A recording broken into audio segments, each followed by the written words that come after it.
Hello and welcome back to Dark Souls 3. Last time we had a look at the Cemetery of Ash and the Firelink Shrine. And today we will start looking at the High Wall of Lothric. But before that, we are definitely going to return to the Firelink Shrine at some point and have a look at it again. Not only because this is also an area for later, like we will encounter the Firelink Shrine later on in the series, but also there's more to say about this area. And I also want to talk about the fact, or about the shrine when we gathered more NPCs, because similar to Dark Souls 2's Majula, we can also basically gather up NPCs and stash them here, to so to speak. So definitely going to have a look at that later on. But today we are going to start with the High Wall of Lothric, as I said, and the only way of getting there is with one fire teleportation, which is something. Usually they like to connect, like From Software likes to connect their like the world much more, but in this instance this hub area, similar to the hub area in Bloodborne, excuse me, it is secluded from the outside. Like, you have to travel back and forth, which is it can be nice, because then you, in your mind, like you have an area just for yourself. This is like your safe haven. But in technical terms, it's like, okay, if I want to go to the Firelink Shrine, I have to go through a loading screen. And then if I want to go back, I have to go through another loading screen. So it's decisive. Not decisive. It's dividing the community, I think. Luckily, the loading screens are not nearly as long as they were in Bloodborne, because if you've played Bloodborne, especially during the release or close to the release, then you know how long Bloodborne's loading times were. They were horrendous. They patched it afterwards, but they're still fairly long. But yeah, let's keep going with the High Wall of Lothric, the only place where we can teleport. I mean, we can teleport to the Cemetery of Ash and Udic boss arena, but that's all behind. Let's travel to the High Wall of Lothric, the only place where we can go right now for progress. And here we are. A similar start to Elden Ring. I mean, this game came before Elden Ring, but Elden Ring has a similar start, where you start off in some kind of building. What exactly this building is, I don't know. We don't really see it right now. We have like it's an empty circular room with a few torn banners, a bunch of plants growing on the sides, fairly abandoned. A few unlit candles to the side. So maybe some kind of shrine or room to pray. But yeah. It's always strange to me why they like their hanging chains so much. If you have a look at the ceiling, right? We have one chain hanging down from there. Then a few other chains are holding these, what are they called? These things where you can light a fire in, right? Then a few hanging chains like a swing, not swing, whatever, like these. It's weird, it looks nice, but it's not really practical. But yeah, let's keep going. Open the door, and let's have a look at the big reveal, because this is supposed to look amazing, and it does. High Wall of Lothric, we are greeted by the name of the area, and we can see a bunch of stuff. And it's a bit overwhelming at first, right? Like, the first thing we see is our goal, eventually. And this is the place where we want to be at some point. Like this almost, it's like a tower basically, right? This keep here. This is where we want to be at some point. But before that, we have to go through the rest of the area. And this is very nice visual design.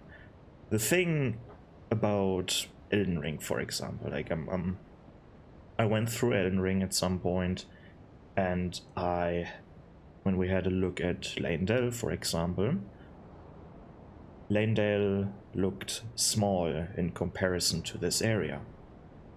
And this is because Elden Ring is an open world game where you can't really trick with stuff like this. Right here you can trick. Here you have a bunch of areas that are not accessible by the player. They're in the background basically, but they enhance the world of the game. In Elden Ring, because you have an open world, you can't really put stuff in the background, because when it's in the background, it means you can go there. And they just can't make the city... They just can't make Leyndell in the size that it should be, if it makes sense. Like, if it were a real city, it needs to be like 10-20 times larger than it already is, and no one wants to go through that. Like the whole game needs to be Leyndell, and that's just not possible. I mean, it is possible, but it's tiring, it's tiresome, and you don't want to create that big of a world, and you don't want to play through that big of a world. And if you say you do, trust me, you don't. you don't want to do that. But yeah, High Wall of Lothric. We have a fairly simple area here. It's fairly linear. The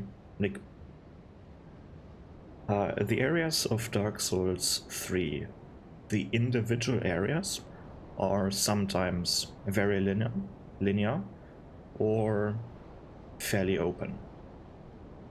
But the progression between levels is extremely linear. So keep that in mind. But this doesn't mean that it's bad.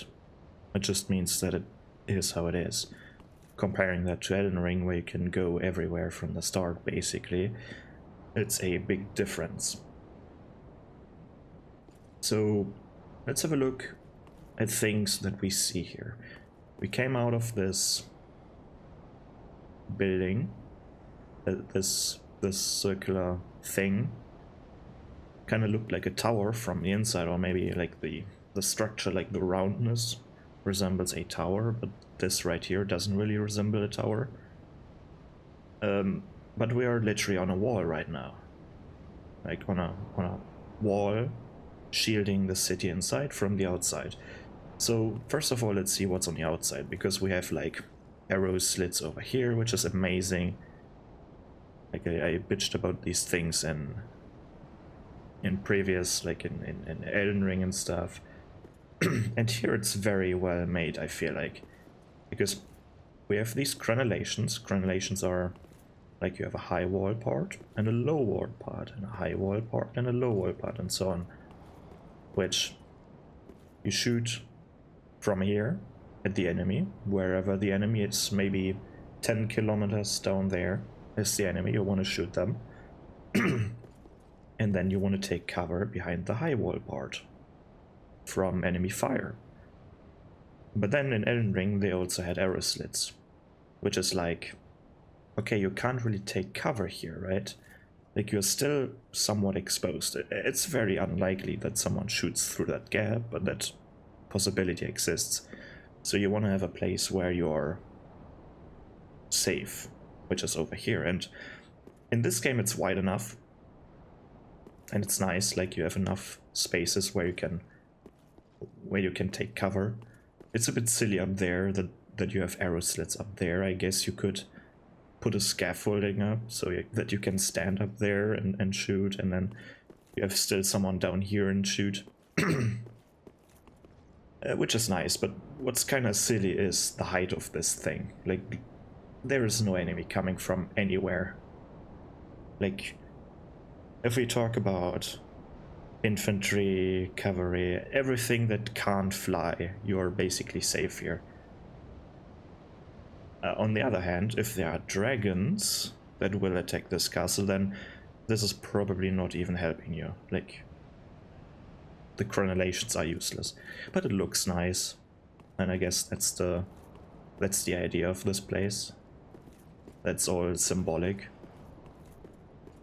What I kind of find always fascinating about these games is like that everything is built very high up, very secluded from the rest. And it's the case with Lothric Castle. Like, there is no... You can't even see what's on the ground. It's very far away, everything. But let's keep looking at what we can see. First of all, from the outside, because these are all areas, more or less, that we can access. We can access this thing over there, like this building. And I think that's supposed to be the Cathedral of the Deep. If I see that correctly, it should be. So that's an area where that we can explore at some point. Then over there is the undead settlement, right? Is it the yeah, it's the undead settlement. Like on the other side of this bridge, we have the undead settlement. And then down here we have the swamp. Is it called the Farron Swamp or something? It's a swamp. It's a swamp area. Miyazaki likes their swamp areas. Then we have the Undead Legion building thingies over there. And technically behind that, in this direction, behind that, we can already see Arno Londo over there. I think that's supposed to be Arno Londo. Might be wrong. And the Boreal Valley is in between Arno Londo and the Undead Settlement, and it's like, it's where these white clouds are. We can't really see it from here. Can we see Archdragon Peak from here? Is it that thing over there? I can't really... Should be over there though. I don't know. Let's keep watching. Let's keep looking. Let's go down here first of all. At this big round tower part, and let's observe the level, because here we have our first bonfire. So that we don't have to go through... Like, imagine dying here without this bonfire and then you're ending up at Firelink Shrine and you have to teleport back. That's like two loading screens, one when you die and the other one when you travel back. That's not fun. So luckily we have a bonfire here. Even though, technically speaking, the Firelink Shrine bonfire and this one are very close together. It's nice that we have this one here. And let's have a look down here. Because this right there, this bluish circle thing, that's also grabbing one's attention. If we stand up here, we can see that already. Let's go up here, we can see the circle thing. This is today's goal, basically. This is where we want to be at some point today. This is a very accessible goal. And then... let's have a look. Let's keep going from this level, because here we have two paths already. I'm going to look at that part from up here at some point, but let's observe where we can go from now on. Because here we have like, well, path number 1. And we can see a dragon wing there, and we can see these weird things like people growing into trees, which is definitely a new addition to this game. Usually undead don't turn into trees, only giants do in Dark Souls. Like we've seen that in Dark Souls 2, giants turn into trees, but people stay hollow. But these ones are like plants, which is strange. Definitely a nice addition, but right now we don't know why that happens. Maybe we will uncover that later on. But yeah, second path would be over here. And yeah, you have to decide now which way you want to go. This one is basically a dead end, and as you know from the last episode, I like to go and explore the dead ends before I explore further into the level. So let's go this way. Here we have an archer, or a crossbowman, not really an archer, which will shoot at us when we, well, when we take the normal way, take the staircase here. We can't really see him. Like, we technically can't see him from here, but it's kind of hard, and you most likely don't.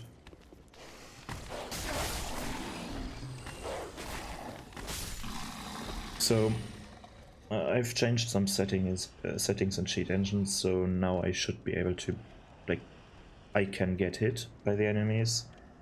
I'm not taking any damage, but I can get hit and I can parry.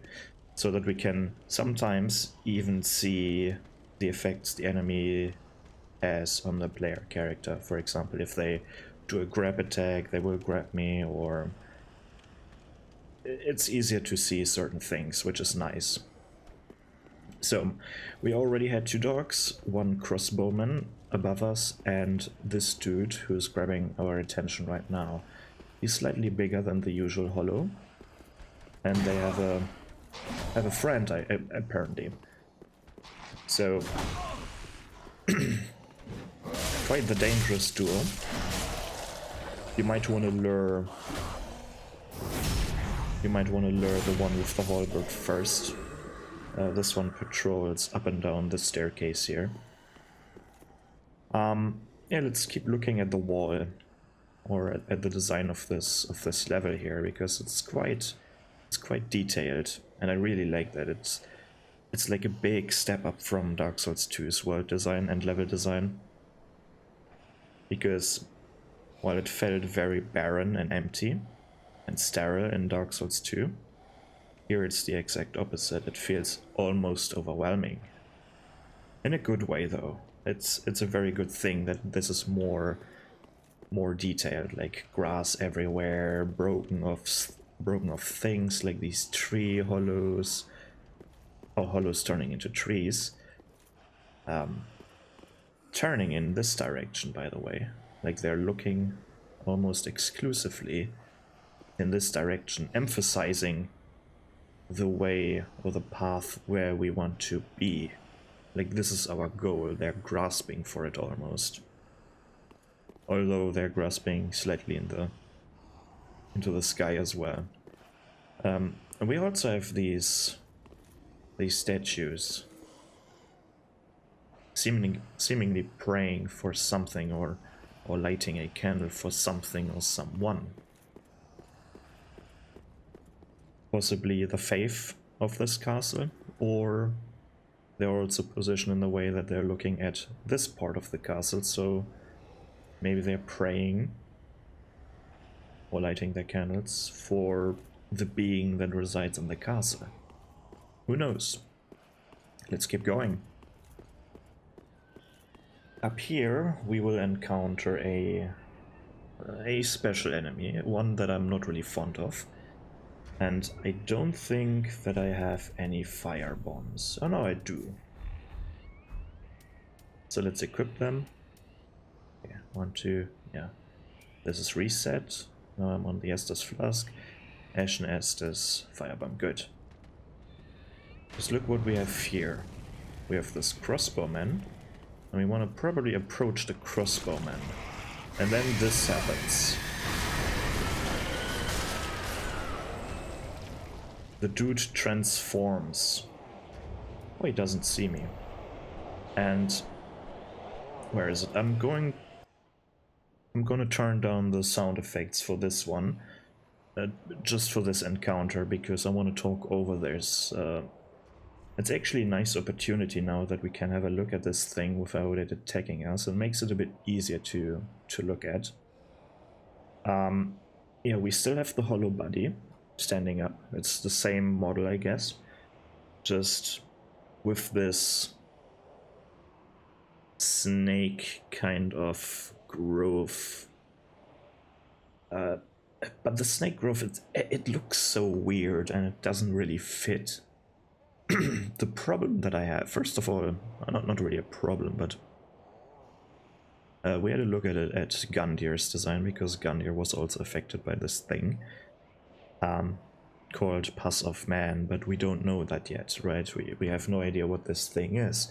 It just came out of a hollow, and Gundir was possibly also a hollow, so something affects certain hollows, and it kind of feels like a parasite, like a parasitic form. It doesn't seem to hurt the host, like the host is still standing. Maybe it takes over the host, who knows. Could be the case. But yeah, first of all, the fact that the hollow can still carry that thing is kind of weird, because it's standing like it's nothing.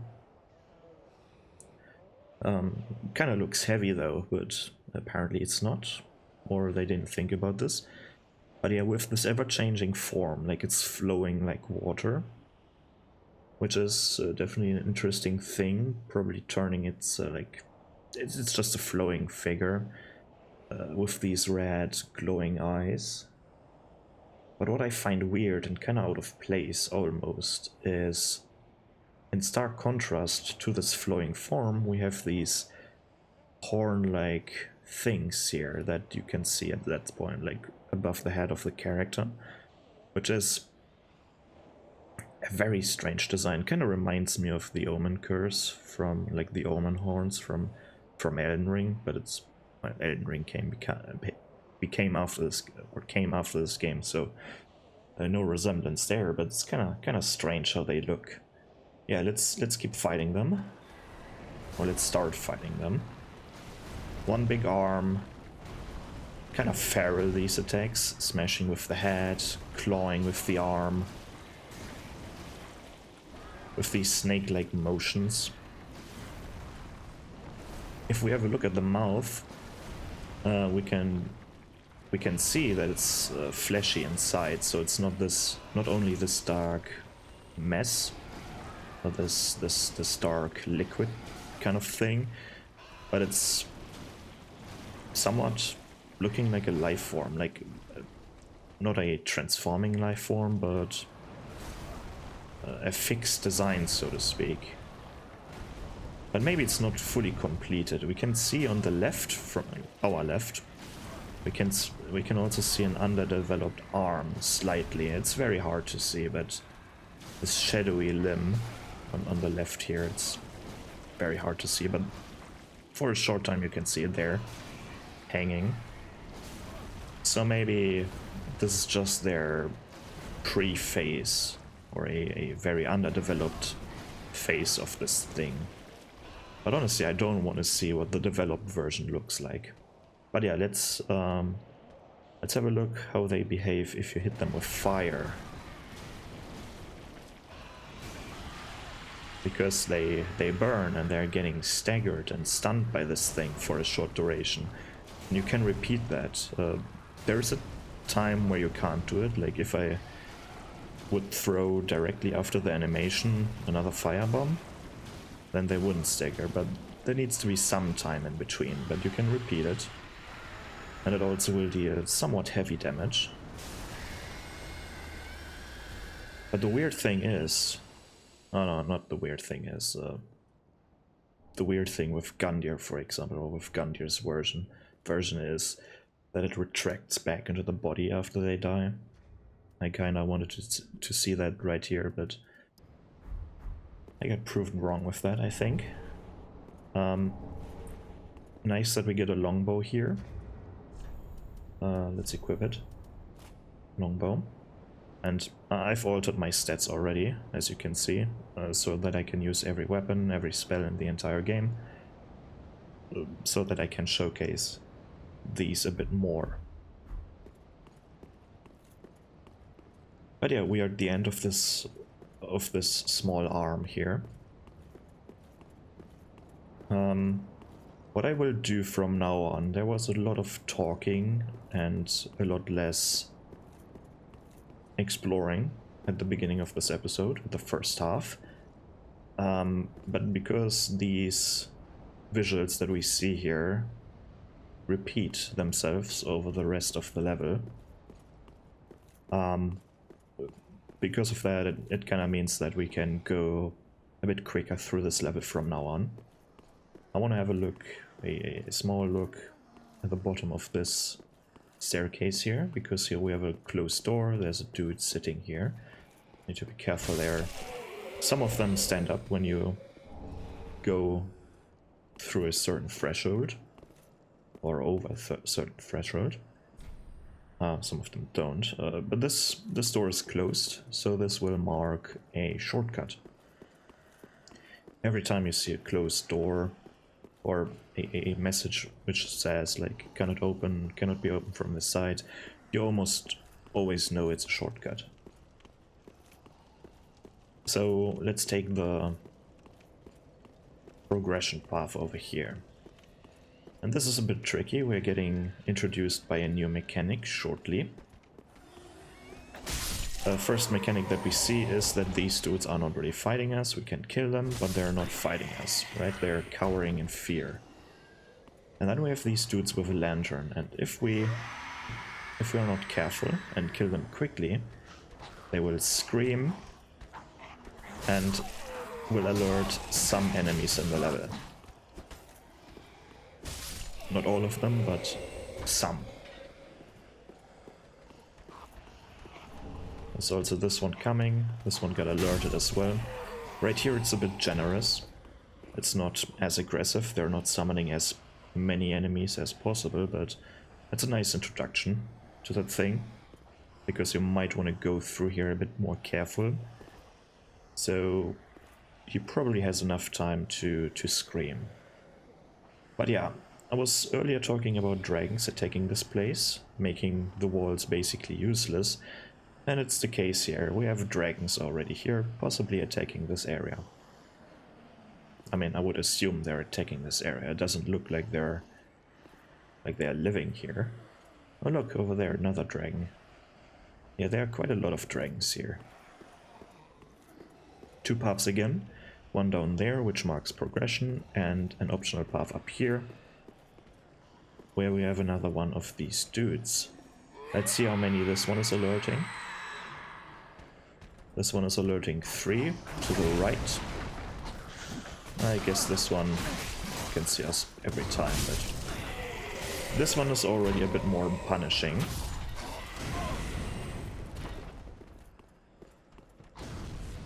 And you also need to be careful with some of these, because, yeah, there's a second one. So always be careful going through this level. This looks like another one of these towers that we just were in, or that we just started. Look, look at that second smaller peak. It's so that's kind of looks kind of funny. Like, you obviously can't look through these windows, and this is way too small to be in.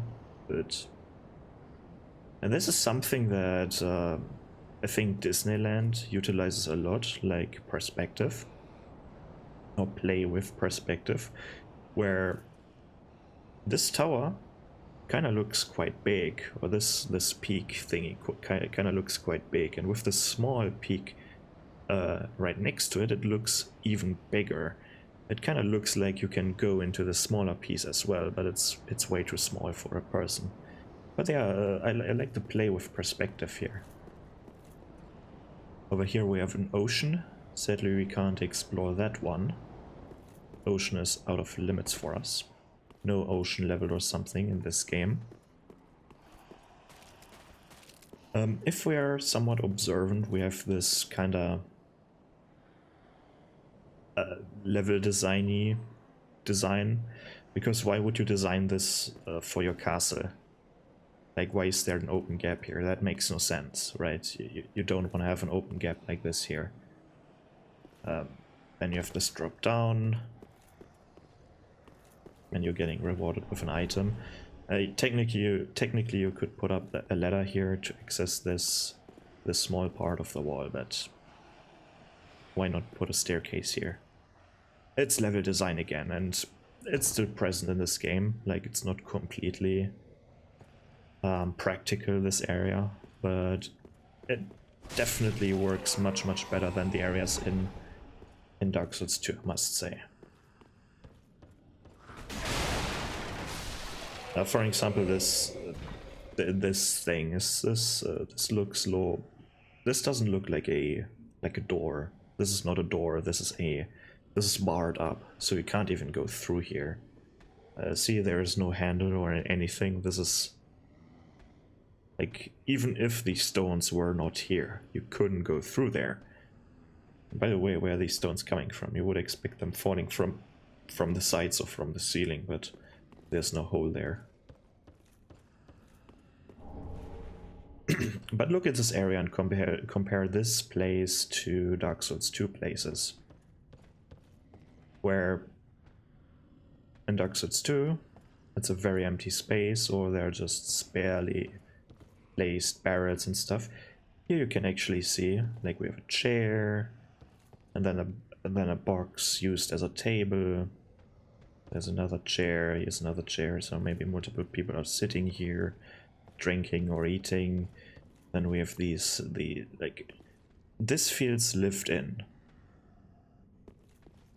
Right, this feels like there are actually people sitting here, eating, drinking, right? And it's nice to see something like that. Now, let's continue.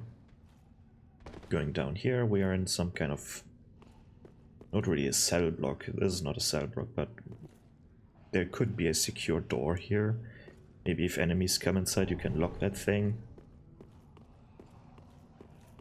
Let's go out of here. Let's see what we have here. We have a very defensive dude.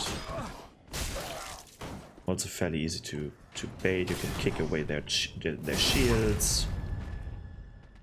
Poke them in the stomach. Oh.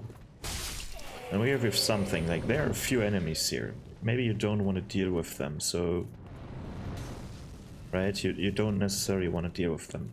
So the game nudges you towards the staircase here. And if you go up here, we have a dragon.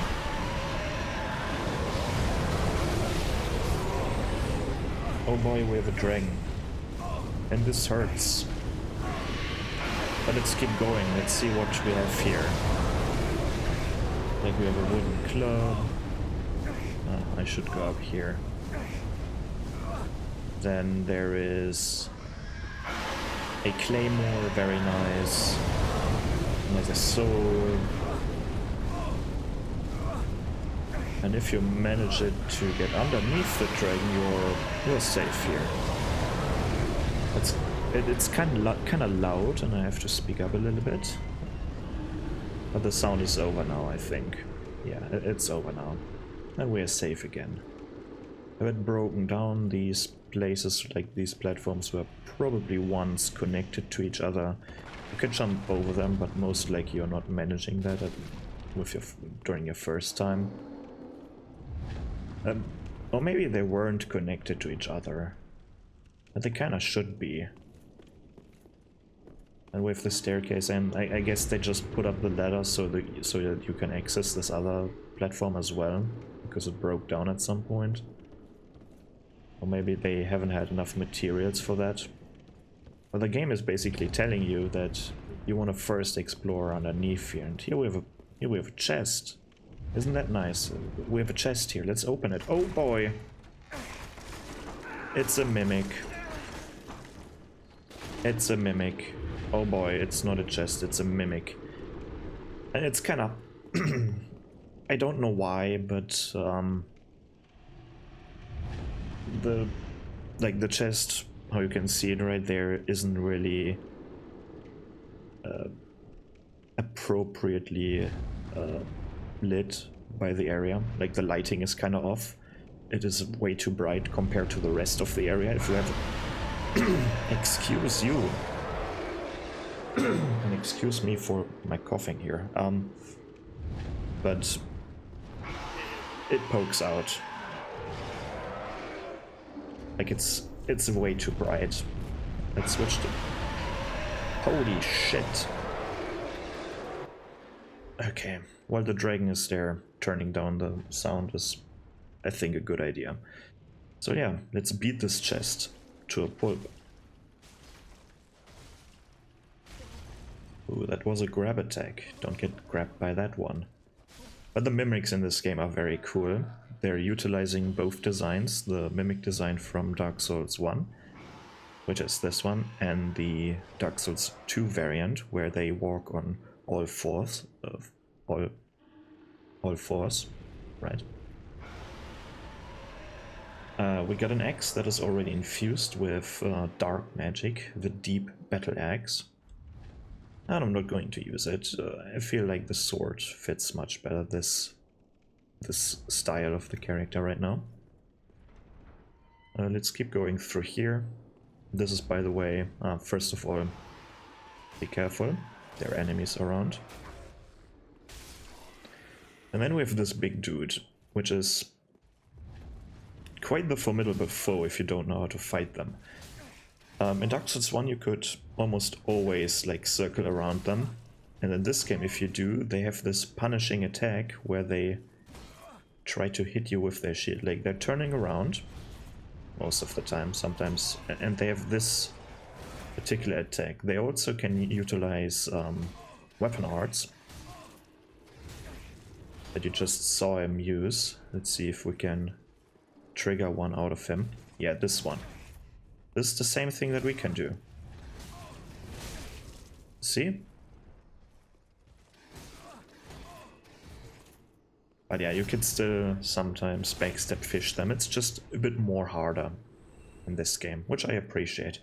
And they're not like spinning. They're not spinning on the ground like the enemies in Dark Souls 2. While they're still spinning with you, they actually have an animation. Like they're moving. It looks like they're actually moving. But yeah, going this way, we can see this is the... So loud, holy shit. This is basically the place where we started out from. So there's nothing lost, no item lost going through here, going through this Tower of the Dragon. But yeah, what you technically can do is you can shoot the dragon, and excuse this bolt sticking in my vision right now. But it takes quite a long time. You can get rid of him this way with enough arrows, but I'm not doing that right now. So, going inside, we have a like rogue-like enemy here, and I think I can turn up the volume once more. The way where we want to go now is up here, because this unlocks another bonfire, which is always nice to see. Always nice to have another bonfire. And by the way, if you want to shoot the dragon from here, it's maybe not a good idea, because yeah, they thought about that.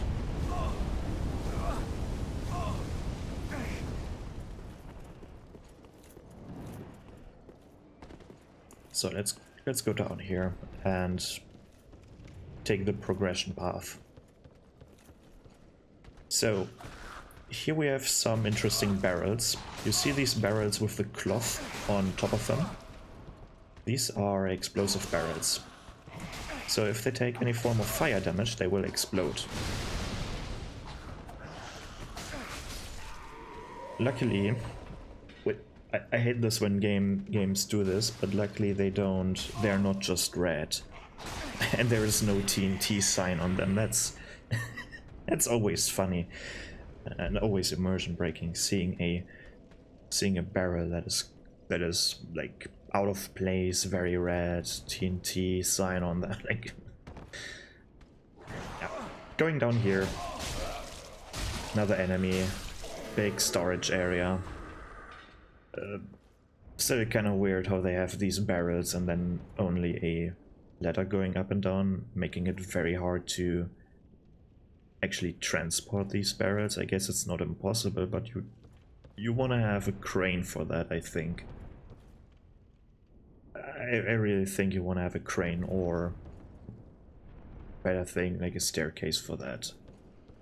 Over here we have a locked door, so we can't go through there yet. And through here we have a dangerous encounter, because we have this dude. And all these explosive barrels, and the damage will add up, right? Getting hit by one barrel probably doesn't hurt as much as getting hit by 2 barrels.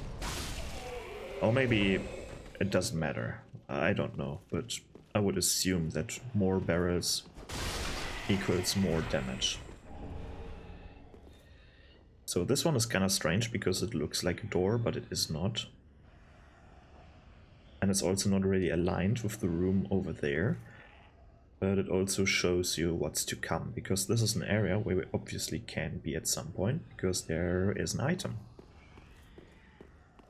Okay, let's keep going. Let's keep going, let's keep going. There's a door over there, nothing left and right. Yeah, we can have a look in that building over there as well, from here. Then what's inside? We have, ooh, someone sitting there. And it's a prison cell. These bars are really wide. Probably a small person could fit through these bars. Like, they're very, very wide. Maybe, but yeah, we can't open this door now, so we have to come back later. Kinda nice how we have a table here where the person can watch the prisoner here. I like this detail. Keeping watch. Nice bookshelf over there. Some entertainment is welcome, I guess. Now we have this mysterious door that we can't open there. So 2 doors that we can't open yet. So we have to come back later. Then over here, this area becomes a bit strange.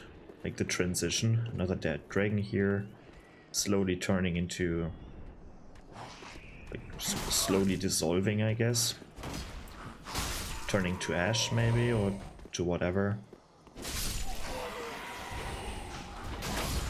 Enemies hanging on the sides of the walls. Also kind of strange. Now the strange part, like we're entering a roof once more.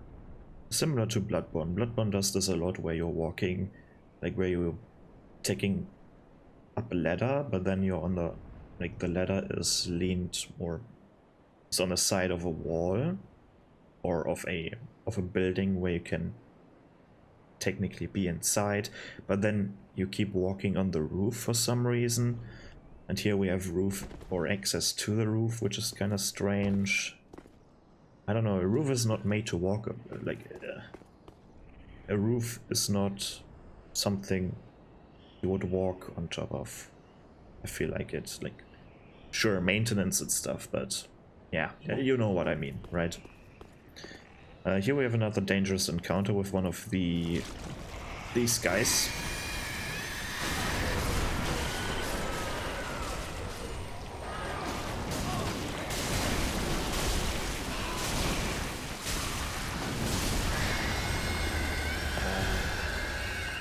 So loud. Let's get rid of them. And if you have fire bombs, you definitely want to let them transform. You can kill the hollow before they transform, but then you're not getting the drop rewards from killing the big monster. Small crystal lizard and a foreshadowing. This looks like a boss arena down there. Spoiler, it's not, but it looks like it. And you have this big dude in this big armor with this big halberd. Kind of fearsome. Like a fearsome looking foe. In New Game Plus, we have some, I think, some new items in this game. They're also, sadly, in my opinion, +1, +2 rings and stuff. And on this roof over there, on this rooftop over there, you can find another ring, I think, in New Game Plus, if I remember correctly. And you can, if you're skilled enough, you can jump over there to the other roof. Let me try that one more time. If I fail, so be it, but it's definitely possible. Luckily, you can, like, you can start running from here. You're not getting blocked by this part, which is nice. So you can align your positioning much better. But yeah, let's go down. This part kind of feels like it's not supposed to connect to each other because this is a balcony, right? So just broken off by something. Then we have a roof part up here, up to this point. You can see right on this spot where it should go down at this point here. Right, the roof goes down here, and they've built this wooden part to seemingly connect these two areas with each other. Like this part over here, so with this part over here. So you would think, let me get rid of this one first. Oh, this small ambush here. So you would think that what I would think, first of all, is that this area right here should have another door leading maybe downstairs or something. So let's go inside and let's see. I can't really remember, but I will find out in a short time. Let's get rid of these here for now. Again, Deserter's Trouser. And this is, by the way, the place where we were at some point, like we were up there, and we could see this item. We also were standing on which side were we?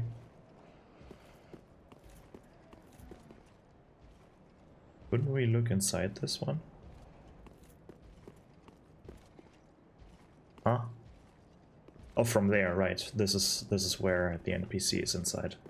Right. Did I just... No. Trying to figure out where the key is. Over here we have another version of this one, and this kind of feels like a barracks place where the soldiers are stationed. Come on, get rid of your shield. This is the more dangerous variant in my opinion, because their defense is just better than the ones with the shield, with the sword and shield, I mean. Big shield and spears. For me, it's more dangerous, like in my opinion. They're harder to fight. So, let's see, with green blossoms here, we can jump down there. I don't want to do that yet. We're gonna want to go this way first. We can see an enemy standing there. They will lunge at us, of course. Let's see what's inside. A broadsword. Don't really like that weapon. Too short. I don't like the moveset. Yeah, let's see. We have a chest over here. Dude sitting next to the chest. Getting the Silver Eagle Kite Shield. Very long name. Another dude sitting here. And this leads to a balcony if I... Oh no, not necessarily. Oh no, this leads up again. I went down here, I kind of forgot that. And yeah, this is... feels even more like a kitchen, some kind of area-ish. But also more like a workshop, I guess, because I think there is an anvil. Let's see. dog over here. With the dangerous area. Or maybe it looks more like a living area. We have a chimney. No, what is it called? Fireplace, right? That's what it's called. We have a chimney.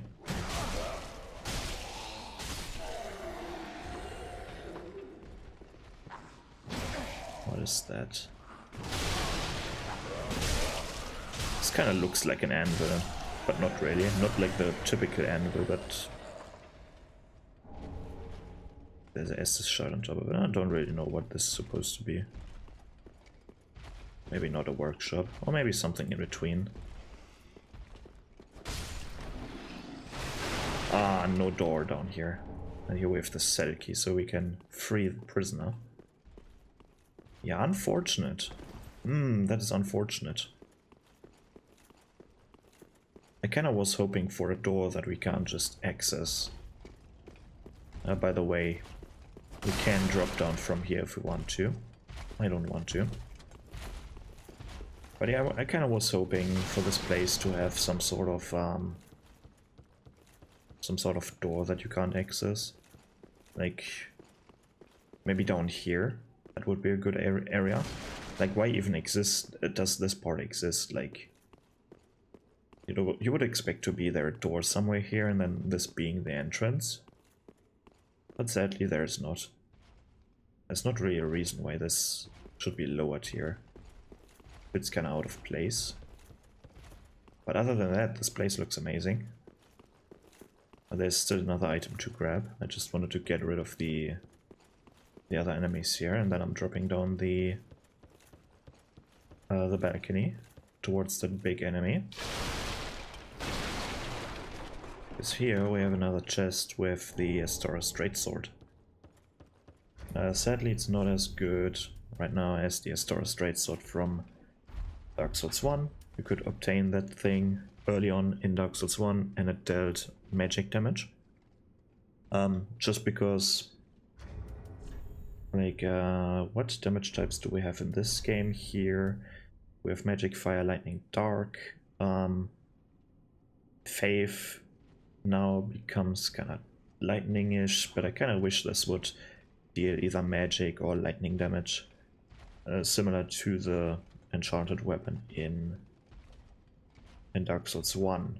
And also this one has a faith requirement, but no faith scaling, which is unfortunate.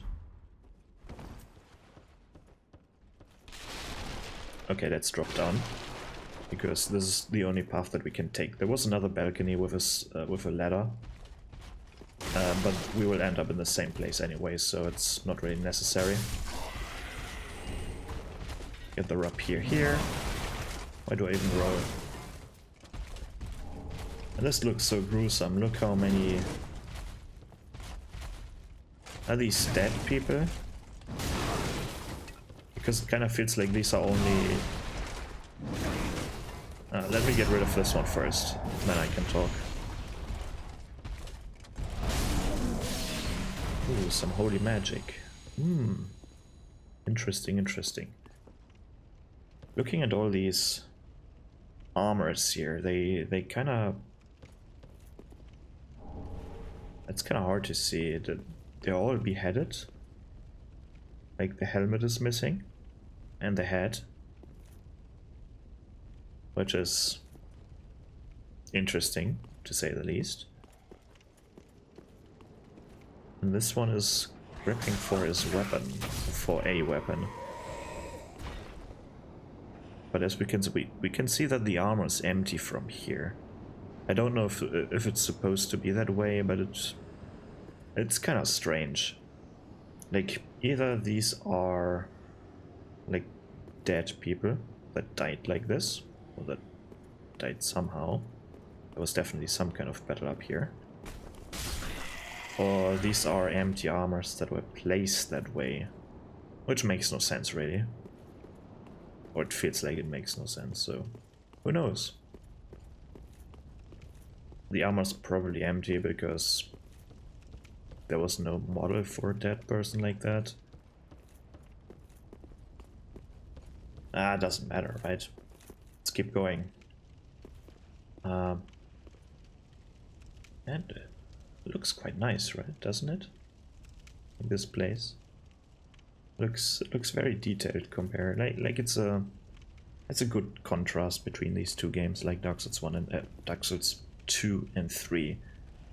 I feel like they lost a bit of detail from Dark Souls 1 to Dark Souls 2, but they regained a lot of detail from, well, they like multiplied and quadrupled and their details in this game now, even compared to Dark Souls 1. Like Dark Souls 1 is nothing compared to the detail they've put in this game.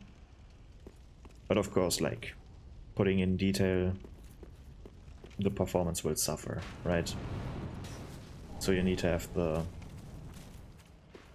technology for that.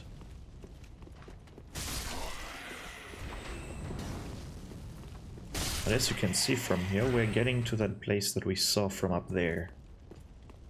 Kinda hard to see, like, behind this part. Very nice, by the way. Like, the connectivity is there. This feels nice to go through. It kind of feels satisfying to unlock these shortcuts and see things. Or stay at the locations that we could see from further away. Like from earlier in the level. It's a very satisfying feeling, I think. But here, these statues are telling the same thing as all of these armor sets, because they're all beheaded. And here we even have statues with their head in their hands. Like they are offering their head or something similar to that.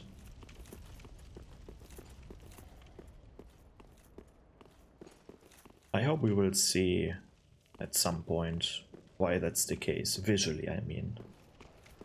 Because yes, you have a lot of informations in item descriptions, but I don't know, I kinda hope that the explanation is somewhere hidden in the world or in NPC dialogues and not just in item descriptions. And if I don't find these clues, like if I don't find them, or if I'm just not connecting things, right, that's fine, but it's still there, right? And this treasure hunt is always fun, like this treasure hunt for informations. Surely you can read through every single item description, and some people do that, and I tend to do that as well with certain items, like I like to read certain item descriptions, but I'm trying to find clues without item descriptions, because while it's nice to have a bit of background behind certain items via the description, our character can't know that, right? Like it's not like there's a written note on every single item you're finding, right?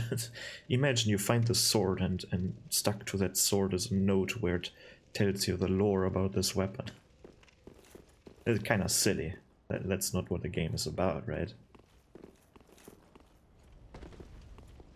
And by the way, if you find something that I did not address, or if I say something that is maybe not correct, or you have another idea about that, or you find the clue that I was searching for, like why all these dudes are beheaded, even the statues, I'm pretty sure there's no, like, we can't know it yet, but the design is already there. Maybe we will find the reason for that later on. Here we can summon an NPC, Lion Knight Albert. Nice to have that as an option. And soon enough, I need to be a bit more quick here. Like let's go through this heavily guarded area with all these knights. Like 2 knights patrolling this path.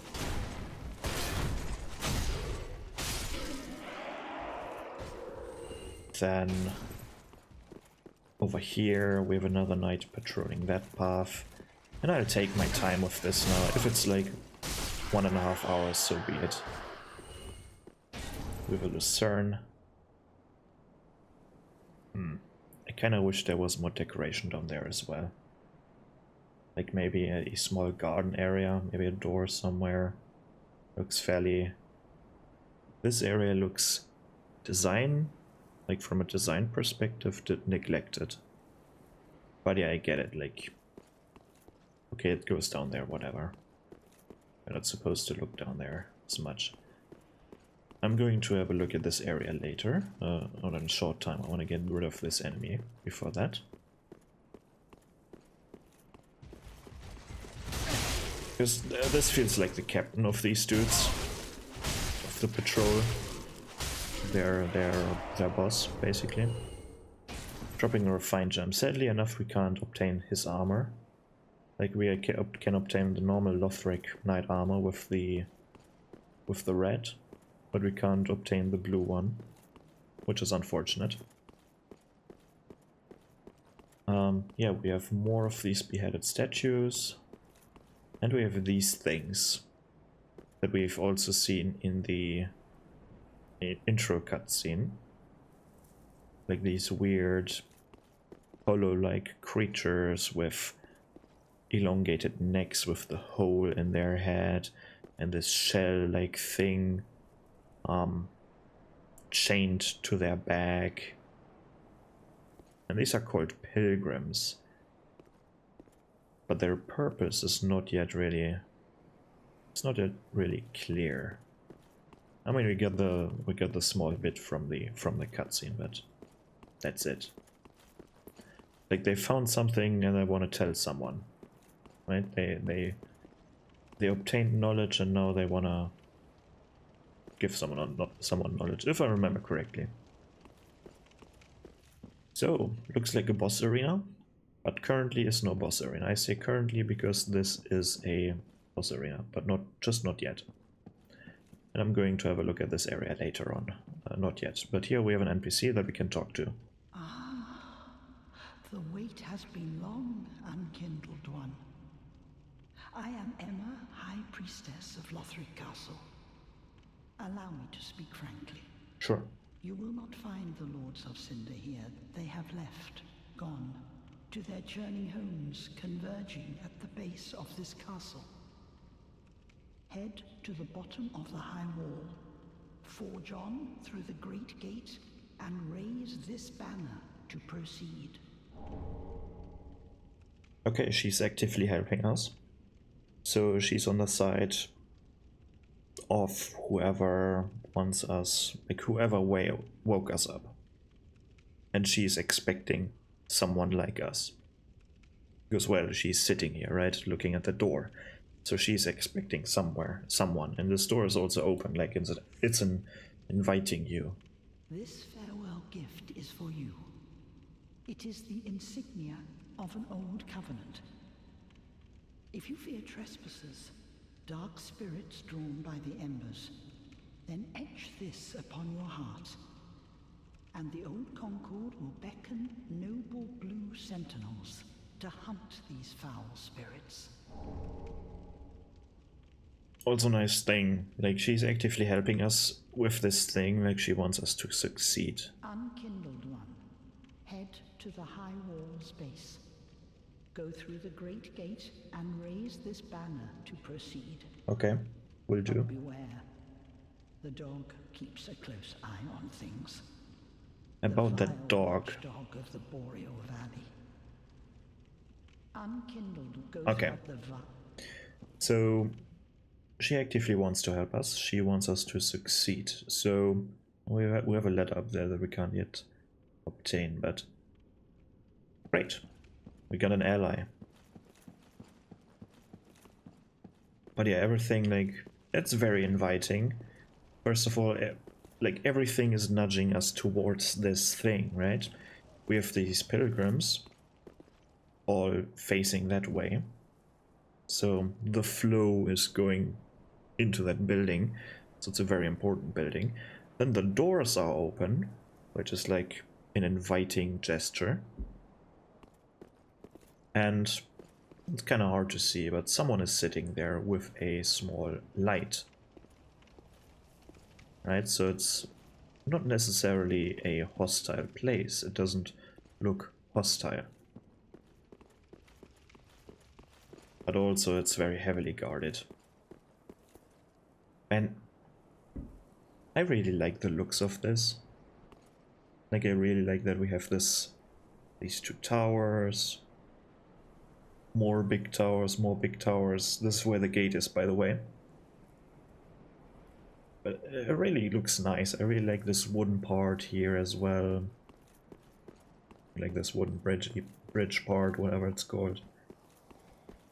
It looks nice.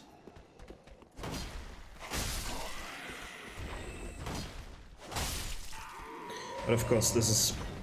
let me get rid of this fool here. And then also, because it's boss time, the boss has to fall. And I also like, I'm also a fan of these plants here. Makes this thing, like makes this place even look more alive. Even though it's quite dead, right? Undead are roaming, a lot of corpses. Even impaled, like by all these spear thingies and things, like, no, not necessarily impaled, but well, partially impaled, I guess.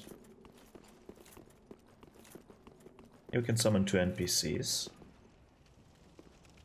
One that dude, and the other one is here, the Swordmaster that we killed last episode.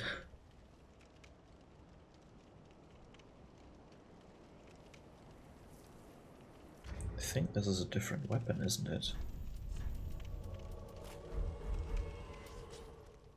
Or is it red as well? That's not red, he's using a different weapon. He's not using the Uchigatana anymore, I think. He's using the Chaos Blade. Looks quite different, yeah. It's a different katana. Pretty sure he's using the Chaos Blade without the downside of taking damage every time you hit someone. But yeah, 2 NPCs. And I really like that they have this like this courtyard here, which can be turned into a death box when an enemy approaches. And someone definitely approached at some point, because look at that door. It's bent inwards, so something rammed into that big gate over there. But yeah, kill box, what I mean by that, when enemies come flooding through the door because they ram it open or something, you can close this gate over here and then shoot at them from every direction up there. Quite brutal. Well, I can even go inside here. But yeah, this is where the watchdog is waiting, but we can't see him yet. Kinda strange, like a dog. There's a dog here somewhere. I only see this gate with the tree coming through. Kinda weird looking, but whatever. Oh, let's touch this one. Oh, the dog is coming, I guess. Oh, it's teleporting in through some kind of icy, dark-looking portal. And it's not really a dog. It's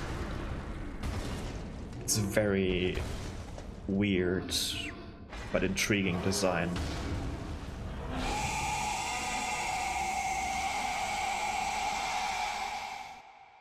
Because it has limbs like a person, but it walks like a beast. And I like the detail. I like the detail when he walks. Right, he's wielding his mace with his left hand, but when he walks, you would think, like when he takes another step with his left hand, you would imagine the mace clipping through his right hand, but it's kinda like if you go back a bit and look at his walk animation, you can see his mace is like squeezing, not going through his arm, but avoiding it a little bit, which is a nice detail. It's kind of strange, really.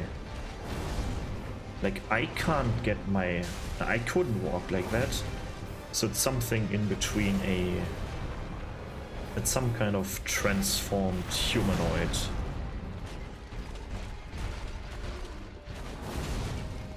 I would like to see the anatomy of that thing without the armor.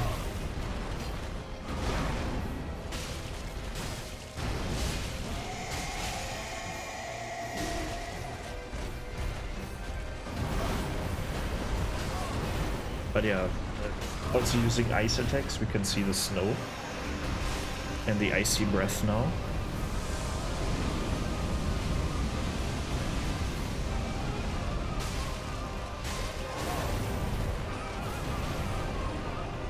And this music kind of feels Demon's Souls-y to me. I don't even know anymore what music there is in Demon's Souls, but this is how I would imagine Demon's Souls music to be. It feels kind of that way.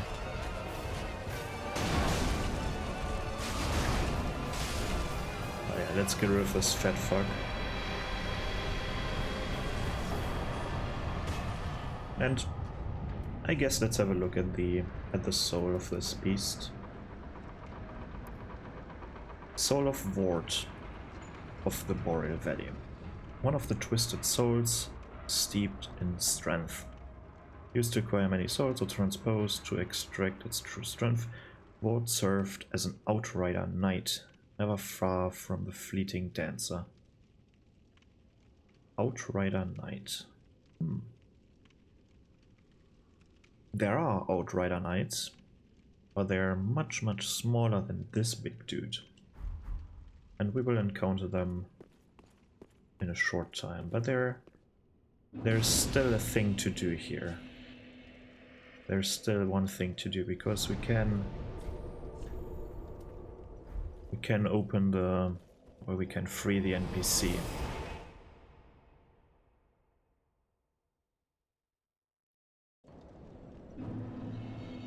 High Wall of Lothric.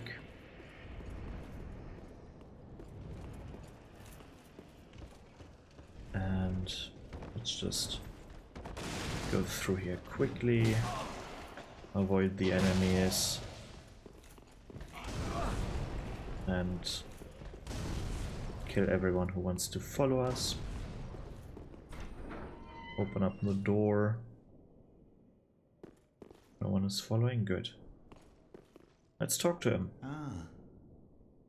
You're no jailer, are you? Nope. No, you're from far away. And judging by the bell, you must be some of that enkindled ash. Yes. Remarkable. If that's true, then I have a favor to ask. Below the high wall is a musty little town.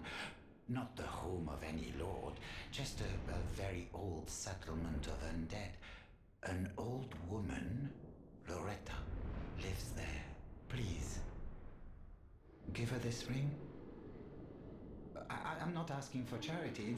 In fact, if you do this for me, I'll be sure to repay you in kind. I may be a petty thief, but I've more wits than most royalty. What do you say then? Huh? Sure. Very well. I humbly place my faith in you. I am Grey Rat of the Undead Settlement, and I promise to assist you. Give this ring to old Loretta at the base of the high wall. Do your part, and I'll do mine. And he's gone. Ooh, he's gone. Okay, let's go to the... Let's go to this place, the Fireling Shrine, right. So now we have Grey Rat here. Let's quickly talk to him.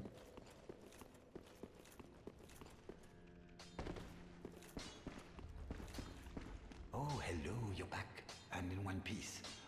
Well, now it's time I do my part. Whatever trinket you need, speak up. Just don't ask me where I got them. Do me a favor and don't forget our promise. Give this ring to old Loretta at the base of the high wall. A nuisance, I know. but it will help me tie up some loose ends. Okay, so he's selling quite a few useful things, like arrows. Let's get some arrows while I'm doing that. Maybe some fire bombs, maybe not. Just wanna, come on, left button, right? Just wanna leave some space for me in order to pick up certain things. Yeah, and that's all I need. And stay safe. Sure. Oh, this place is a bore. What good is thievery if you've nowhere to go? Sure. Whatever you say. But finally, this concludes this episode. High Wall of Lothric. Next time we will have a look at the Undead Settlement. It's quite the large area, but I hope I managed to go through there in one episode. Maybe I need to, probably not though. But yeah, this was the High Wall of Lothric. I hope you had fun, and I see you in the next one. Goodbye.